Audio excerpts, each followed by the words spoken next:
కాంగ్రెస్ పార్టీకి ఓటేస్తే మన గొంతు మనం కోసుకున్నట్లే అని మరొకసారి నిరూపణ అయింది. కాంగ్రెస్ పార్టీకి, గాంధీ కుటుంబానికి హిందువులంటే ఎందుకింత కోపం?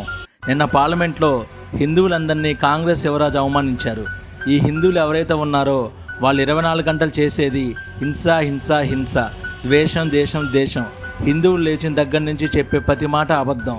శివుడి త్రిశూలం కంటే కాంగ్రెస్ పార్టీ హస్తం గుర్తు గొప్పదని రాహుల్ గాంధీ అన్నారు. దీంతో వెంటనే మోడీ గారు అభ్యంతరం తెలిపారు. హిందువులందరినీ హింసావాదులని, హిందువులు హింసను ప్రోత్సహిస్తారని రాహుల్ గాంధీ చేసిన వ్యాఖ్యలు కరెక్ట్ కాదు. వెంటనే హిందువులకి క్షమాపణలు చెప్పాలని మోడీ గారు అన్నారు. ఎప్పటికైనా సరే ఈ కాంగ్రెస్ పార్టీ నిజస్వరూపం ప్రతి ఒక్క హిందూ తెలుసుకోవాలి. మన హిందువులు ఓటు వేయడం వల్లే కాంగ్రెస్ పార్టీకి ఈరోజు ప్రతిపక్ష హోదా వచ్చింది.